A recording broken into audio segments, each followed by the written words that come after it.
2987. U.M.P Surveyor Seeker 16 was set to survey planet X-87 to determine its viability for a mining operation. This seemingly standard practice would prove to be anything but. Upon entering X-87's orbit, Seeker 16 sent a probe to the surface to sample its atmosphere and scan for precious metals. After 2 minutes, the probe's connection was severed, to which another probe was sent down, only to be again destroyed. Given what they could surmise, the environment did not appear volatile or uninhabitable, so it didn't make sense that the probes would suddenly be destroyed. The captain and chief surveyor, Arnold Watts, established a team to send to the surface to run a manual scan, much to the dismay of his vice-captain, Kane Buckley. Captain Watts was adamant that a full report of the planet's viability would be sent back to U.M.P, threatening Buckley with punishment if he challenged his command. The team consisted of 5 of the 12 surveyors and 5 U.M.P robot guards. Communication with the team and the dropship was quickly lost after touchdown. Reeling from Captain Watts' poor judgment, Co-Captain Buckley insisted they cut their losses and leave immediately.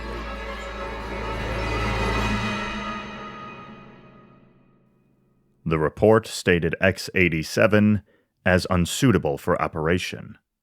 This would be the last report relating to Planet X-87 for the next 55 years. 26 years after the induction of the human species, the universal melting pot became an ever-eventful place. Crime and corruption were rampant across the Synthostrife as megacorporations continued warring amongst themselves over control of Synthos' 4 moons, which acted as the primary manufacturing facilities for the entire sector. Tensions were rising in the Kalahassa Belt as the natives of planet Jagra steadfastly opposed U.M.P's expansion to the jungle giant for its rich wildlife and medicinal resources.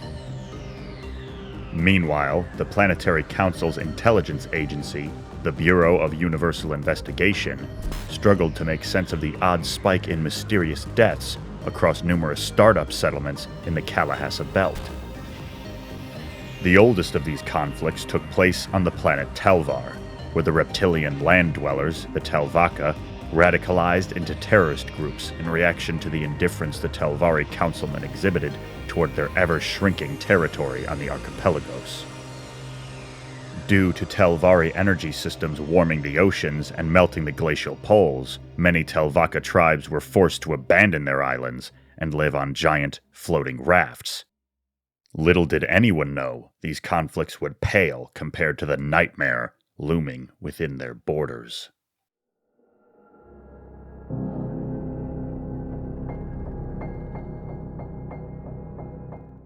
After U.M.P's defeat in the Big Brother War, all records of Planet X-87 were wiped from existence until 3042, when the Kalahassa Mining Company sent a surveying team to X-87 to test the viability of a mining operation. This operation was speculated to create over 1 million jobs for people on the nearby planet Kalahassa 8, or, as the Australian descended colonist dubbed it, Kelly 8. Unlike U.M.P, the Kalahassa Mining Company did not send test probes to the surface to test its potential, and instead sent a 10-person team to determine what material the company could mine. As far as the company knew, X-87 was a rock with no indigenous life. The orbiting vessel, Mysterio, would lose contact with the team after just 10 minutes, and would not re-establish contact with the dropship until 36 hours later, when the ground team sent the following distress signal. This is Avon Grant of the vessel Mysterio requesting immediate evac. X-87 is lifeless. I repeat, X-87 is not lifeless. And dreadnoughts, military dreadnoughts, a whole goddamn fleet of Septorian military dreadnoughts. You have Not supposed to. For the love of God, you have to get us out of here.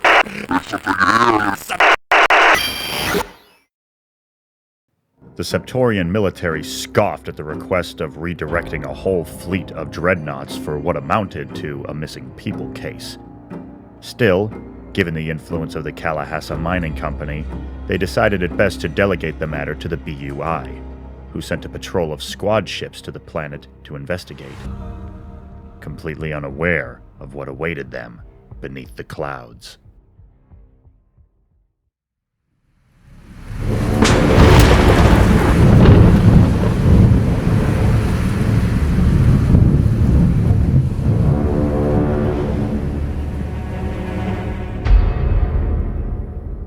Entering the atmosphere, the fleet's radars flashed with a large crowd of unidentified beings. One by one, the ships jerked to a stop, sending every agent to the floor. Alarms rang, consoles buzzed, alerting that the airlocks had been breached. As agents regained their footing, loud bangs and rips could be heard from outside, as if something was trying to force its way in. But how could that be possible? The ships were still hundreds of feet off the ground, and no land elevation would suggest a collision. Before agents could figure out what was happening, they were suddenly fighting for their lives.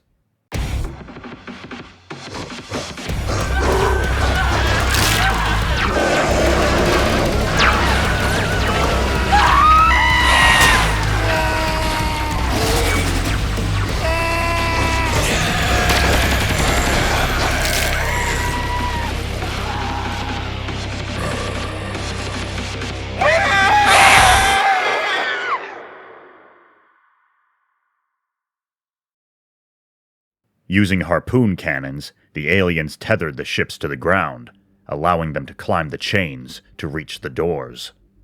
These creatures, clad in metal and bone, ripped through the agents and broke into the bridge, where they took the captains hostage and used them to ascend back into space. Days later, reports of crashed BUI squad ships began popping up from Kalahassa 5, Irafia, Synthos, and Monolithia. By the time the BUI arrived to investigate the crashes, all surrounding life had either abandoned their settlements or were brutally massacred. The creatures had carved out strongholds where they began to breed and forge crude weapons and armor, hoard guns and ammunition, and hold captured civilians as food. The BUI alerted all surrounding population centers to bunker down, arm themselves, and remain indoors until told otherwise. This warning would prove a colossal mistake, as the creatures had quickly rampaged through these areas and leveled them completely, wiping out the inhabitants overnight. By this time, the Septorian military had deployed fleets to all affected areas, with some making progress in combating the threat, while others were either destroyed or hijacked and carried to other planets where the catastrophes repeated faster than they could be reported. The more the military retaliated, the more the creatures spread. Within months, the U.M.P was fighting for its life against a full-scale alien attack.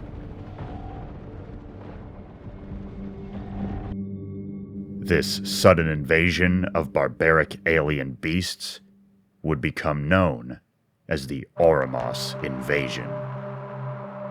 A near-decade-long fight against the spread of Oramos, a vicious race of aliens who live by a brutal, hierarchical structure centered around strength, domination, and warfare.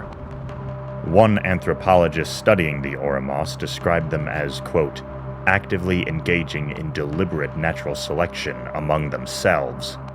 Morality, remorse, and justice are nothing more than frivolous concepts. They have no discernible political science, philosophy, or abstract expression, only instinct.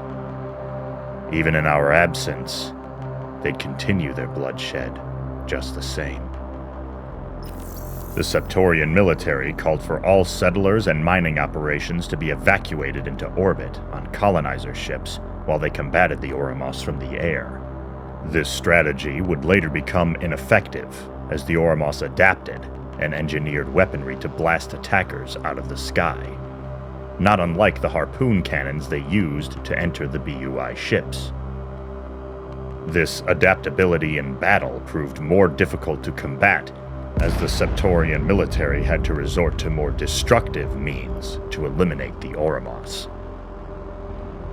As the threat expanded across the U.M.P., it became evident that this was no longer the sole responsibility of the military or the BUI, but the U.M.P. at large, when a lone warrior, a cyborg out to avenge the massacre of his family, took up arms against the Oramos. The BUI first discovered this rogue samurai when he collided with agents combating an Oramos raid on the resort planet of Santiagra. Weeks later, a similar encounter was reported on Synthos, and another on Vesta. The BUI identified the man as So Kokoro, a former assassin for the Hayashi Group, one of the most powerful technology corporations in the Synthos strife. Despite his retaliation against the Oramos, it was clear that Kokoro did not wish to be confronted by the BUI. However, the Bureau could identify his weapons as Zerenium-based. Zerenium being one of the U.M.P's most expensive, unbreakable metals, with mining and forging costing hundreds of millions of UCs, and appeared to be the most effective at penetrating an Oramos's thick hide.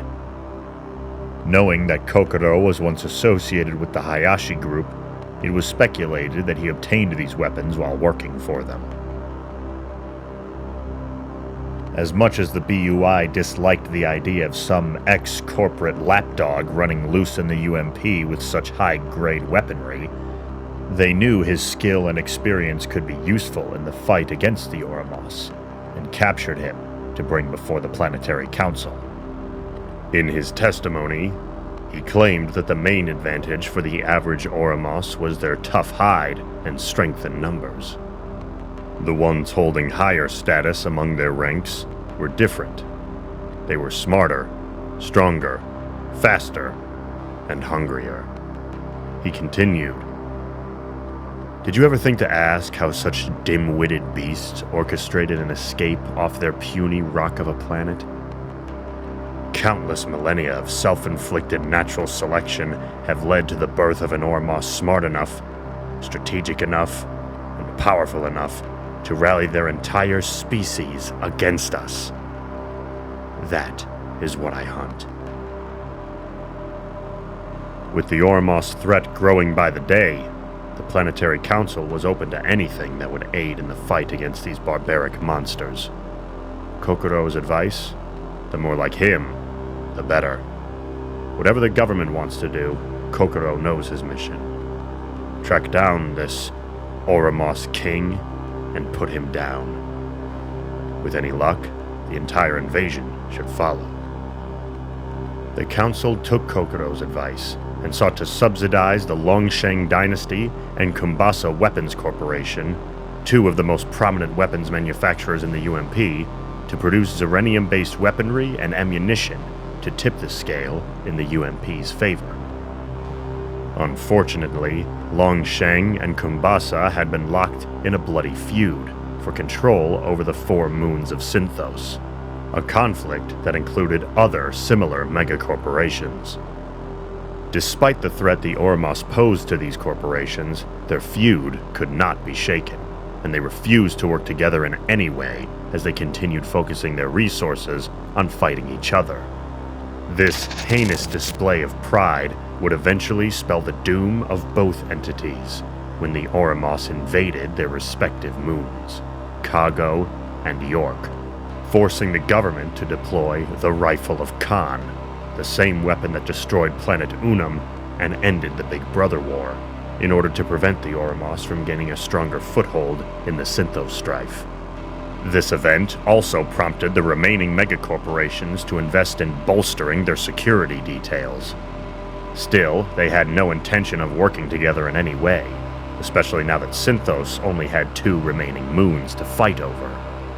Without the help of the megacorporations, the council and military were running out of options. One organization, however, smelled the council's desperation and emerged to ingratiate itself, a growing monolith in the U.M.P. weapons industry, the Vondel Organization. The Planetary Council knew of the Vondel Organization, a thriving business based in the Septora core, indifferent to the feuding between the Synthos corporations. No doubt a promising contact for the Planetary Council. The head of the organization, Horace Vondel, was by no means a charitable man. However, in the threat of the Oramos invasion, he saw an opportunity to align his organization with the highest authority, an advantage that could prove highly lucrative should the invasion end, and past conflicts could resume. If the Synthos megacorporations could not set aside their petty squabbles long enough to see the opportunity for a long-lasting alliance with the Septorian military, the Vondel organization certainly could. With limited options, the Planetary Council agreed to Vondel's exclusive supply contract for Zerenium-based weaponry, mining it out of the ashen moon of Balforia, still rotating the corpse of planet Unum, now known as Singe. With the Septorian soldiers better outfitted to cut through the wretched Oramos, the tides of war finally began to shift. Year after year, Vondel churned out Zerenium weapons and munitions, and as soldiers died fighting the Oramos, more civilians acquired these weapons and used them to fight back. With so much of the U.M.P. now better armed against their invaders, Oramos strongholds crumbled, and they began getting pushed underground, where they were cornered by criminal organizations ruthlessly defending their territories. The predators became the prey, and in the final years of the conflict, two massive blows were dealt to the Oramos. The first was the destruction of X-87, aka Planet Oramon, using the Rifle of Khan to reduce the tiny rock to dust. The second was the defeat of the beast So Kokoro warned of in his meeting with the Planetary Council, the Oramos outlier that rallied its entire species to invade the U.M.P. in the first place. The horrid conqueror, the great tormentor, Drath Dobamon. Throughout the invasion, Dobamon remained one step ahead of the U.M.P. and its pitiful lapdogs. Much of the ordeal was nothing more than sport, slaughtering the weak and crushing the strong, just as he did on his home planet. He liked this new world, ripe with new opponents to crush beneath his heel. However, it appeared old Drath had pushed his luck too far before Kokoro got to him. Tracking the beast to the outskirts of a pulverized settlement on Kalahassa II, the confrontation would echo through the annals of history as one of the most unsettling accounts of an Oramos encounter. By this time, Kokoro had been fighting Oramos for 8.5 years. He was no stranger to their brutality. But a flash interview upon Kokoro's return to Synthos revealed that even he was shaken by the encounter. Whatever it was, it sure did a number on him.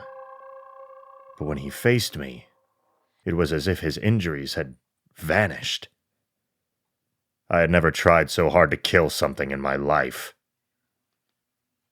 Countless theories and questions arose from this account, but this was the last time So Kokoro would speak of the encounter, before dying of an undisclosed illness in 3064. An illness speculated to be related to CDS, or cybernetic dissociation syndrome, a condition not unlike organ rejection, caused by the excessive installation of cybernetics in one's body, weakening the immune system and shortening the user's lifespan. These excess cybernetics were installed in the years fighting the Oramos, as even So Kokoro did not make it through the invasion unscathed. He was buried with his family, which Drath Doberman had slaughtered at the start of the invasion.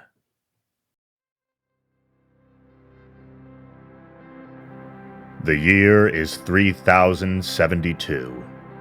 With the Oramos invasion now 22 years in the rearview mirror, the U.M.P. continues to struggle with the same conflicts it had before.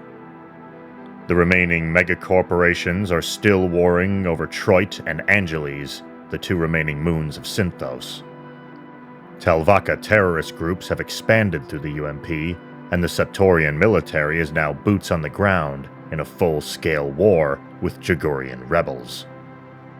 The Planetary Council is now horribly in debt to the Vondel organization, now led by Horus's only son, Harper Vondel. By utilizing underground gun-running operations and leveraging the Planetary Council's debt, the Vondel organization profits from all sides of these numerous conflicts. Along with the threat of Harper Vondel's growing power, the BUI continues looking into reports of possible Oramos survivors scattered across the U.M.P. Reports of a Wendigo in the Kalahassa Belt, a monstrous cyborg loose in the Synthos strife, a serial killer targeting the telepathic people of Araphia for their skins, and rumors of a witch hiding somewhere in the ruins of the Black Sand Temple on Monolithia. Without the leadership of Drath Doberman, these 4 possible survivors are nothing more but lone beasts awaiting death. Their only solace is the knowledge that Drath Doberman was never truly slain, but imprisoned, forgotten, and may someday return.